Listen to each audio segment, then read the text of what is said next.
তাহলে আপনাদের সকলকে আজকের সেশনে আমরা স্বাগত জানাচ্ছি। আজকের session organise and conduct competency based assessment. এই সিবিএলএম এ যেটা পাওয়া যাবে সেটা হচ্ছে prepare assessment environment and candidates, conduct pre assessment, gather evidence, evaluate evidence and make decision, record and report assessment decision and provide feedback to the candidate. অর্থাৎ আজকে যা ঘটনা সবগুলো হচ্ছে অ্যাসেসমেন্টের দিনের। গত সেশনে আমরা যেটা নিয়ে আলোচনা করেছিলাম সেটা ছিল হচ্ছে অ্যাসেসমেন্ট শুরু হওয়ার আগের। আজকের সব কথা হচ্ছে অ্যাসেসমেন্টের দিনের কথা। সুতরাং আমরা দেখি আজকের দিনে কি কি ঘটবে। অর্থাৎ একটা জিনিস মাথায় রাখেন যে আজকের যত আলোচনা আছে সবগুলো অ্যাসেসমেন্টের দিনের সকাল থেকে শুরু করে সন্ধ্যার মধ্যে যা ঘটে এটা নিয়ে। হ্যাঁ, প্রথমেই দেখেন অ্যাসেসমেন্টের প্রসেস। হ্যাঁ, অ্যাসেসমেন্টে কি কি থাকে। হ্যাঁ, প্রথমেই যেটা হয় সেটা হচ্ছে আমরা ক্যান্ডিডেটদেরকে প্রিপেয়ার করি। হ্যাঁ, এবং প্রিপেয়ার করার মধ্যে একটা ইনস্ট্রুমেন্ট আমরা ব্যবহার করি, তার নাম হচ্ছে সেলফ অ্যাসেসমেন্ট ইনস্ট্রুমেন্ট। অনেক সময় আমরা সেলফ অ্যাসেসমেন্ট গাইডও বলি। সেটাতে আপনারা যেহেতু স্কিলে বসেছিলেন আপনারা সবাই জানেন যে সেলফ অ্যাসেসমেন্ট গাইডে যে সকল টার্ম থাকে ওগুলো হচ্ছে আমাদের সিএস এর ভিতরে যে সকল পারফরমেন্স ক্রাইটেরিয়া থাকে সেগুলো থাকে। সেগুলোতে যদি ক্যান্ডিডেট মনে করে যে আমি এগুলো পারি তাহলে তারা সেখানে ইয়েসে টিক চিহ্ন দেয়। হ্যাঁ, টিক চিহ্ন দেওয়ার পরে আমরা ধরে নিই যে সে এগুলো পড়াশোনা করেছে, এগুলো প্র্যাকটিস করেছে, সে অ্যাসেসমেন্টের জন্য প্রস্তুত আছে, প্রিপেয়ার আছে। এবং তখন আমরা অ্যাসেসমেন্টের পরবর্তী স্টেপে যাই। কেউ যদি এখানেই ফেল মারে, এখানে যদি কেউ স্বীকার করে নেয় যে আমি না অ্যাসেসমেন্টের এগুলো পড়ে আসেনি, আমি জানি না, আমার ট্রেনিং হয়নি, লার্নিং হয়নি, তখন কিন্তু আমরা সেই এসএসসিকে আর অ্যাসেসমেন্ট গ্রহণ করতে পারি না। বলা হয় যে ঠিক আছে আপনি শিখে আসবেন, পরবর্তীতে আপনার অন্য কোনো দিন অ্যাসেসমেন্ট হবে। তাহলে প্রথম কাজটা হচ্ছে ক্যান্ডিডেটদেরকে প্রিপেয়ার করা। দ্বিতীয় কাজ যেটা সেটা হচ্ছে অ্যাসেসমেন্ট কন্ডাক্ট করা, অর্থাৎ অ্যাসেসমেন্ট গ্রহণ করা। এটা সারাদিনের কথা বোঝাচ্ছে আর কি। অর্থাৎ সকাল থেকে শুরু করে একদম রেজাল্টের আগ পর্যন্ত এই কন্ডাক্ট অ্যাসেসমেন্টটা হচ্ছে এই সেলফ অ্যাসেসমেন্ট গাইডের পর থেকে যা ঘটনা ঘটে। অর্থাৎ ক্যান্ডিডেট যখন রেডি থাকলো, রেডি হওয়ার পরে আমরা বললাম ঠিক আছে শুরু করা যাক। এবার শুরু হচ্ছে অ্যাসেসমেন্ট। অ্যাসেসমেন্টের মধ্যে অনেকগুলো কাগজপত্র থাকে। তো সেক্ষেত্রে আমরা অ্যাসেসমেন্ট গ্রহণ করি, সেখানে রিটেন টেস্ট নেই, ওরাল টেস্ট নেই, এরপরে ডেমনস্ট্রেশন নেই, অনেক কিছু করার পরে তাদের কাছ থেকে প্রত্যেকটা স্টেপ থেকে প্রত্যেকটা কাজের ক্ষেত্রে আমরা আবার এখান থেকে বিভিন্ন প্রমাণপত্র সংগ্রহ করি। হ্যাঁ, এবং প্রমাণপত্র সংগ্রহ করার জন্য আমরা কিছু টুলস ব্যবহার করি। আবার কখনো কখনো এটাকে ইনস্ট্রুমেন্টও ব্যবহার করি। টুলস এবং ইনস্ট্রুমেন্টের ব্যাখ্যা কিন্তু এর আগে আমরা শিখেছি। ঠিক আছে, তাহলে দ্বিতীয় কাজ এটা অ্যাসেসমেন্ট গ্রহণ করা বা কন্ডাক্ট করা এবং এই এভিডেন্স সংগ্রহ করা টুলস এবং ইনস্ট্রুমেন্টের ব্যবহারের মাধ্যমে। তারপরে কাজ হচ্ছে যখন সব কিছু হয়ে গেল এবার আমাকে সিদ্ধান্ত নেওয়ার পালা। মেক ডিসিশন, অ্যাসেসমেন্ট ডিসিশন নিতে হবে যে আমি কি ঘোষণা করব, কম্পিটেন্ট নাকি নট ইয়েট। এই ডিসিশনটা অ্যাসেসর নেয়, সেগুলো ওই এভিডেন্সগুলো যাচাই বাছাই করে নেয়। তারপরে করে কি ডিসিশন নেওয়ার পরে ক্যান্ডিডেটদেরকে ডাকে এবং তাদেরকে একটা ফিডব্যাক দেয়, তাদেরকে কিছু কথা শোনায়, তাদেরকে বলে যে আপনার এটা এটা ভালো ছিল, এটা খারাপ ছিল, এটাতে ডেভেলপ করা লাগবে, এটা আরও উন্নত করতে হবে, এটা স্টাডি করতে হবে, এটা শিখতে হবে, এগুলো বলে বলে তাদেরকে ফিডব্যাক দেয়। দেওয়ার পরে তাদেরকে ওই যে রেজাল্ট শিট যেটা আমরা কম্পিটেন্সি অ্যাসেসমেন্ট রেজাল্ট শিট যেটাকে আমরা সংক্ষেপে কার্স বলি, সেই কপিটা ক্যান্ডিডেটকে দিয়ে দেয়। আর অ্যাসেসর আরও একটা কাজ করে সেটা হচ্ছে রেকর্ড করে রিপোর্ট করে। অর্থাৎ সে যে রেজাল্ট শিটটা যেটা আছে সেটা তৈরি করে। হ্যাঁ, এবং সেটা এনএসডিএতে সে ফাইনালি জমা দেয় নিয়ে যে রেজাল্ট শিটটা কিন্তু এই কোনো ক্যান্ডিডেটকে দেয় না, সেটা হচ্ছে রেকর্ড রিপোর্ট তৈরি করে সেটা এনএসডিএকে সাবমিট করে। এই পর্যন্ত হচ্ছে অ্যাসেসমেন্টের দিনের ঘটনা শেষ। আর এরপরে শুরু হয় হচ্ছে এনএসডি এর কাজ, সেটা হচ্ছে রিভিউ অ্যাসেসমেন্ট প্রসেস। এই যে সারাদিনে যা ঘটলো, এখানে একজন অ্যাসেসর কি পারফরমেন্স করলো, একটা প্রতিষ্ঠানের কি কি অ্যারেঞ্জমেন্টের ব্যবস্থা হলো, এই সব কিছু নিয়ে এনএসডি পরে কোনো এক সময় বা এর ভিতরেও তারা এটা নিয়ে রিভিউ করে। এটা অ্যাসেসরের কাজ না, এটা এনএসডি এর অফিসিয়াল কাজ। এই হচ্ছে অবস্থা। তাহলে এই হচ্ছে অ্যাসেসমেন্টের দিনের কাজ, যেটাকে আমরা সংক্ষেপে বলছি প্রসেস অফ অ্যাসেসমেন্ট, অ্যাসেসমেন্টের পদ্ধতি। এরপরে যেটা আছে সেটা হচ্ছে আমরা তো এসএস ক্যান্ডিডেটদেরকে রেডি করতে চাই, যে প্রথম কাজটা হচ্ছে প্রিপেয়ার করা। প্রিপেয়ার করতে গেলে আমরা কি করব? প্রথম কাজ সেটা হচ্ছে প্রিপেয়ার ক্যান্ডিডেটদেরকে সামনে এই কনটেক্সট অফ অ্যাসেসমেন্ট ঘোষণা করতে হয়। সেটা আমরা আগের আগের সিবিএলএম থেকেও কিছু ধারণা পেয়ে এসেছি। কনটেক্সট অফ অ্যাসেসমেন্টের মধ্যে এই যে এনভায়রনমেন্ট, যেটা অর্থাৎ অ্যাসেসমেন্টের যে পরিবেশটা তৈরি হয় ওই দিন, সেই পরিবেশটার একটা বর্ণনা দেওয়া, যে সেখানে অ্যাসেসমেন্টের এই অ্যাসেসর কে, এরপরে কোন অথরিটির, এটা এনএসডিএর নাকি বিটিইবির, এরপরে কোন প্রতিষ্ঠান, কোন অকুপেশন, কোন লেভেল, ক্যান্ডিডেট কারা, আরপিএল নাকি এই এসটিপি, এই টাইপের কিছু বিষয় থাকে অ্যাসেসমেন্ট সম্পর্কে, এগুলো ঘোষণা দেওয়া হয়। এরপরে সিএস এর সাথে যে এই অ্যাসেসমেন্টের একটা রিলেশনশিপ আছে, সিএস এর কোন কোন কোন সিএস, কোন হলো কোন ইউনিট, এর ভিতরে কোন কোনগুলো জাজমেন্ট করা হবে, কয়টা ইউনিট আছে, এগুলোও কিন্তু সেখানে তাদেরকে বর্ণনা করা হয়। এবং কত সময় ধরে অ্যাসেসমেন্টের ঘটনাগুলো ঘটবে সেগুলো ক্যান্ডিডেটদের সামনে বর্ণনা করা হয়। এই কনটেক্সট অফ অ্যাসেসমেন্ট যখন ঘোষণা করা হয়, এগুলো শুনে মোটামুটি এসএসসিরা অ্যাসেসমেন্টে বসার জন্য একটা মানসিক প্রস্তুতি নিয়ে ফেলে। আচ্ছা, এরপরে কি আছে? এই যে প্রিপেয়ার দি ক্যান্ডিডেট। তাহলে এই কনটেক্সট অফ অ্যাসেসমেন্ট এই প্রিপেয়ার ক্যান্ডিডেটের মধ্যে আসে। দেখেন, খেয়াল করে দেখেন, এখানে আছে হচ্ছে এক্সপ্লেন কনটেক্সট অ্যান্ড পারপাস। তাহলে ক্যান্ডিডেটদেরকে যদি আমরা প্রিপেয়ার করতে চাই, তাহলে তাদেরকে প্রথমে আমরা বলবো কনটেক্সট এবং পারপাস। পারপাস মানে হচ্ছে কি উদ্দেশ্যে। তো আমাদের ইনস্টিটিউটগুলোতে সাধারণত সার্টিফিকেশনের উদ্দেশ্যেই অ্যাসেসমেন্ট হয়। আচ্ছা, এরপরে যে explain the unit of competency, unit of কম্পিটেন্সির একটা বর্ণনা দেওয়া হয়। এরপরে করা হয় কি, অ্যাসেসমেন্টের যে প্রসিডিউর আছে, আজকে সারাদিন অ্যাসেসমেন্টে কি কি হবে, দেখবেন অ্যাসেসররা এসে বলেন যে আজকের অ্যাসেসমেন্টে কিন্তু 3টা ধাপে আমরা অ্যাসেসমেন্ট গ্রহণ করব। এখানে রিটেন টেস্ট হবে, আপনাদের প্র্যাকটিক্যাল কাজ থাকবে এবং কিছু অরাল মৌখিক পরীক্ষা বা ভাইবা হবে। এই প্রসিডিউরটা তারা কিন্তু বলে দেয়। এরপরে শেষে রেজাল্ট হবে, আপিল করতে পারবে, ইত্যাদি ইত্যাদি কিন্তু এই অ্যাসেসররা বলে দেয়। তাহলে অর্থাৎ সারাদিনে যা ঘটবে এই প্রসিডিউর, পদ্ধতি, ধারাবাহিক কার্যক্রম কি কি আছে, এটাও আউটলাইনটা যদি বলে দেওয়া যায়, এগুলো শুনেও এসএসসি যারা ক্যান্ডিডেট যারা, তারা কিন্তু প্রিপেয়ার হতে পারে। এরপরে আছে হচ্ছে assess the need of candidates and make adjustment. ওই যে স্পেশাল নিড ক্যান্ডিডেট যারা থাকে, সেগুলো আগে যাচাই করতে হয়, যে কারো সমস্যা আছে কিনা, কেউ প্রতিবন্ধী কিনা, কারো স্পেশাল চাহিদা আছে কিনা, সেগুলো শুনে সেগুলো আবার অ্যাডজাস্ট করতে হয়। হ্যাঁ, সমস্যা থাকলে সেগুলো চাহিদা পূরণ করতে হয়।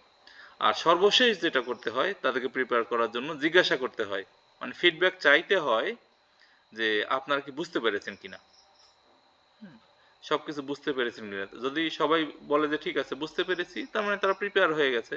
এই সময় কিন্তু দু একটা প্রশ্ন আসতে পারে, স্যার এটা কি, ওইটা কি, সেইটা কি, প্রশ্ন আসতে পারে, সেটা বোঝাই দিলেও প্রিপারেশনটা শেষ হয়ে যায়। তাহলে এই অবস্থায় এসে এগুলো যদি আমরা ঘোষণা করে দিতে পারি, বর্ণনা দিতে পারি, তাহলে কিন্তু এসএসসি বা ক্যান্ডিডেটরা কিন্তু অ্যাসেসমেন্টের জন্য প্রিপেয়ার হয়ে গেল। প্রিপেয়ার হয়ে গেলে আমাদের কাজ কাজ হচ্ছে রিজনেবল অ্যাডজাস্টমেন্ট। এটা ওর ভিতরেই ছিল, যদিও রিজনেবল অ্যাডজাস্টমেন্ট নিয়ে একটু পড়াশোনা করতে হয়, একটু আলাদা ব্যাপার আছে। হ্যাঁ, এখানে এটার সংজ্ঞা দেওয়া আছে, দেখেন, reasonable adjustment are the adjustment of design which ensures individual needs for all candidate. অর্থাৎ রিজনেবল অ্যাডজাস্টমেন্ট এমন একটা পদ্ধতি, এমন একটা ডিজাইন, এমন একটা সিস্টেম, যার মাধ্যমে প্রত্যেক ক্যান্ডিডেট ব্যক্তিগতভাবে পৃথক পৃথকভাবে তাদের চাহিদা যেগুলো ছিল, সেই চাহিদাগুলো তারা ফুলফিল বা চাহিদাগুলো সম্পূর্ণ পেতে পারে। এটা হচ্ছে রিজনেবল অ্যাডজাস্টমেন্টের কাজ। রিজনেবল অ্যাডজাস্টমেন্ট কার কার জন্য দরকার হয়, এখানে দেখেন, খেয়াল করে দেখেন, যে এই গ্রুপটা কিন্তু এর আগেও পড়ে এসেছিলাম আমরা প্রথম সিবিএলএম এ। সেখানে এই গ্রুপের নাম ছিল হচ্ছে আন্ডার প্রিভিলেজ গ্রুপ। এখানে এসেও ব্যক্তিরা মোটামুটি ওই রকমই কাছাকাছি আছে, একদম খুব কাছাকাছি, তবে এদের নাম একটু ভিন্ন হয়ে গেছে। হ্যাঁ, এটা রিজনেবল অ্যাডজাস্টমেন্ট। এখানে সাধারণত এখানে আর ওই আন্ডার প্রিভিলেজ গ্রুপ বলা হয় না, এখানে বলা হয় হলো পার্টিকুলার ক্যান্ডিডেট বা স্পেশাল নিড গ্রুপ বা এই টাইপের গ্রুপ বলা হয়। যেটাই হোক, তাহলে কার কার জন্য লাগে রিজনাল অ্যাডজাস্টমেন্ট? লাগে হচ্ছে candidate with low language skill, যাদের এই ভাষাগত জ্ঞান খুব কম। এই টাইপের মানুষের জন্য কিন্তু এই রিজনেবল অ্যাডজাস্টমেন্ট লাগে। সাপোজ ধরেন অ্যাসেসমেন্টের ভিতরে আপনি প্রশ্ন আসছে ইংলিশ, এখন কোনো একজন ক্যান্ডিডেট ইংলিশ পড়ে অর্থ বুঝতে পারছে না, তখন বাধ্য হয়ে অ্যাসেসরে কি করতে হয়, ইংলিশের যে বাংলা অর্থ সে বাংলা অর্থ করে দিতে হয়। তার মানে কি, তাকে অ্যাডজাস্টমেন্ট করে দিতে হলো। এরপরে আরেকটা আছে হচ্ছে candidate with low literacy and numeracy. Literacy মানে অক্ষর জ্ঞান কম, নিউমেরেসি মানে নম্বর জ্ঞান কম, হিসাব নিকাশ কম পারে, এই টাইপের ক্যান্ডিডেটদেরও এই সাপোর্ট লাগতে পারে। এরপরে ওল্ডার ক্যান্ডিডেট যারা বয়স্ক, তাদেরও এটা লাগে। মহিলা যারা, তাদেরও লাগতে পারে। ক্যান্ডিডেট ফর রুরাল আর রিমোট এরিয়া, যারা দূরে ক্যান্ডিডেট, দূর থেকে যারা এসেছে, তাদেরও অ্যাডজাস্টমেন্ট লাগতে পারে। যেমন যারা দূর থেকে আসে, অনেক গ্রাম থেকে আসে, এমন হতে পারে যে তাদের অ্যাসেসমেন্ট একটু পরে শুরু করা লাগতে পারে, আস্তে আস্তে সে দেরি হয়ে যাচ্ছে, 10টা 11টা বেজে যাচ্ছে, এরকম হতে পারে, তারপরে অ্যাসেসমেন্ট 11টায় শুরু করা লাগবে, প্রয়োজন হতে পারে। ঠিক আছে। এরপরে ক্যান্ডিডেট উইথ ডিসএবিলিটি, অর্থাৎ যারা শারীরিকভাবে প্রতিবন্ধী, তাদের জন্য এই রিজনেবল অ্যাডজাস্টমেন্ট লাগতে পারে। তাহলে এই গ্রুপটা আমার মাথায় রাখা উচিত, হ্যাঁ, কার কার জন্য এটা লাগে। আচ্ছা, সর্বশেষ আরেকটা পয়েন্ট এখানে থাকে অ্যাসেসমেন্টের ভিতরে, সেটা হচ্ছে আপিল প্রসেস। আপিল প্রসেসের এই অথরিটি টু অথরিটি ভিন্ন হতে পারে, তবে এনএসডি এর এখন পর্যন্ত যে প্রসেস, সেটা হচ্ছে যে ক্যান্ডিডেট যদি কোনো অ্যাসেসরের অ্যাসেসমেন্টের রেজাল্টের উপরে অনাস্থা থাকে, পছন্দ না হয়, সে মনে করে যে আমি কম্পিটেন্ট হতাম কিন্তু অ্যাসেসর ইচ্ছা করে নট ইয়েট কম্পিটেন্ট দিয়েছে, তাহলে সেই ক্যান্ডিডেট আপিলের একটা ফর্ম পাওয়া যায় এনএসডি এর, অনলাইনেও পাওয়া যায়, সেটা পূরণ করে ইনস্টিটিউটের যিনি ম্যানেজার আছেন অথবা প্রিন্সিপাল আছেন তার হাতে জমা দিলে তিনি ওইটা দিনের দিনই এনএসডি এর যে প্রতিনিধি আছেন তার হাতে তিনি এটা প্রদান করে দেন এবং আপিলটা সম্পন্ন হয়। পরবর্তীতে এই আপিলের জন্য এনএসডি এর অফিসে, হেড অফিসে একটা শুনানি হয়, হিয়ারিং হয়, সেখানে ক্যান্ডিডেট, অ্যাসেসর, কখনো কখনো ইনস্টিটিউটের লোকজন, সবাইকে সেখানে সশরীরে উপস্থিত থাকতে হয়। সেখানে শুনানি হয়, সেখানে যদি রেজাল্টে দেখা যায় যে এই ক্যান্ডিডেট পাস করার যোগ্য ছিল, এভিডেন্সে তাই বলছে, কিন্তু অ্যাসেসর তাকে নট ইয়েট কম্পিটেন্ট ঘোষণা করেছে, তাহলে এনএসডিএ রেজাল্টটাকে কারেকশন করে তাকে সেখানে কম্পিটেন্ট হিসেবে ঘোষণা দিতে পারে। সুতরাং আপিল করতে হলে তাকে ওই দিনেই আপিল করতে হয়, এটা একটা ইম্পর্টেন্ট বিষয়। হ্যাঁ, আচ্ছা, সর্বশেষ আজকের আলোচনার শেষ বিষয়, এই সিভিএলএম নিয়ে আমরা 2 দিন পড়াশোনা করব, তার মধ্যে আজকে এই পর্যন্ত, এই স্লাইডটা শেষ স্লাইড হবে। সেটা হচ্ছে আমরা কখন অ্যাসেসমেন্ট বন্ধ করে দিব। অ্যাসেসর হিসেবে তাদের দায়িত্ব যে অ্যাসেসমেন্ট চলবে কি চলবে না সিদ্ধান্ত নেয়। তো কিছু কিছু কারণ আছে যেগুলো দেখলে আমরা অ্যাসেসমেন্ট আর চালাতে পারবো না, বন্ধ করে দিতে হবে। সেই কারণগুলো হচ্ছে if there any breach of safety, যদি নিরাপত্তার কোনো অভাব থাকে, সেফটি ইস্যু থাকলে তাহলে অ্যাসেসমেন্ট বন্ধ। এই সমস্যাটা খেয়াল করে দেখবেন যে বিশেষ করে যদি এই থাকে, অনেক সময় অ্যাসেসমেন্ট সেন্টারে যায় দেখবেন সেফটি ইস্যু নাই, হ্যাঁ, সেফটি ইস্যু নাই, সেফটি ইস্যু ছাড়াই ক্যান্ডিডেটরা অ্যাসেসমেন্টে বসতে চায়, সেই ক্ষেত্রে সেফটি ইস্যু দিয়ে অ্যাসেসর চাইলে কিন্তু ওই ক্যান্ডিডেটের অ্যাসেসমেন্ট বন্ধ করে দিতে পারে, যার যার সেফটি ইস্যু নাই তার অ্যাসেসমেন্ট হবে না, এটা কিন্তু হয় মাঝে মধ্যে। দ্বিতীয় অপশন হচ্ছে ইকুইপমেন্ট ব্রেকডাউন, যদি কোনো যন্ত্রপাতি ভেঙে যায়, যে অ্যাসেসমেন্ট যেটা দিয়ে নিবেন সেটাই ভেঙে গেল, কম্পিউটার অ্যাসেসমেন্ট, কম্পিউটার চালু হচ্ছে না সকালে, তো অ্যাসেসমেন্ট নেওয়ার সুযোগ নেই, অ্যাসেসমেন্ট বন্ধ হয়ে যেতে পারে, এরকম হতে পারে। তৃতীয় যেটা কারণ সেটা হচ্ছে ট্রেনি বিকাম স্ট্রেসড আর রিকোয়েস্ট টু স্টপ, অর্থাৎ যদি কোনো ট্রেনি এরকম হয় যে সে মানসিকভাবে খুব চাপ অনুভব করছে এবং তার দ্বারা অ্যাসেসমেন্টে বসার আর কোনো মানসিক প্রস্তুতিই নাই, সে মানসিকভাবে বিপর্যস্ত হয়ে গেছে এবং সে যদি বলে স্যার আমি তো আজকে অ্যাসেসমেন্টে বসতে পারবো না, তাহলেও তার অ্যাসেসমেন্ট স্টপ হয়ে যাবে, ব্যক্তিগত ইস্যু তারটা স্টপ হবে, সবারটা না।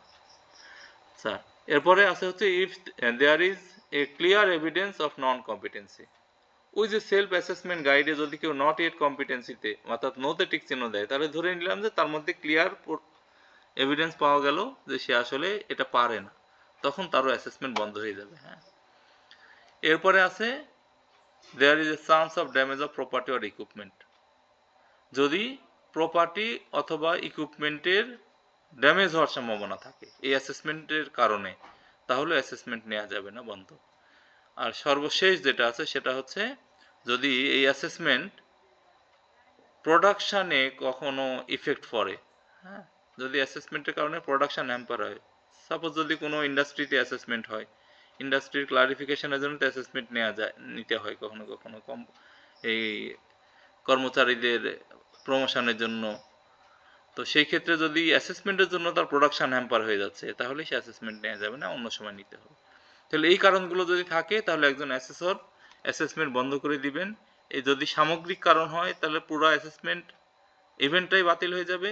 আর যদি কারো ব্যক্তিগত সমস্যার কারণে হয় তাহলে শুধু ব্যক্তিগতভাবে ওই ক্যান্ডিডেটের অ্যাসেসমেন্ট বন্ধ হবে, বাকি সবার অ্যাসেসমেন্ট চলমান থাকবে। এ হচ্ছে ব্যাপার।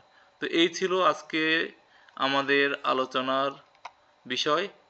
পরবর্তীতে অ্যাসেসরদের কিছু ত্রুটি বিচ্যুতি বা ফিডব্যাক এগুলো নিয়ে আরও পড়াশোনা আছে, সেটা নিয়ে আমরা নেক্সট সেশনে ইনশাআল্লাহ আলোচনা করব। আপনারা এভিডেন্স নিয়ে কাজ করছি।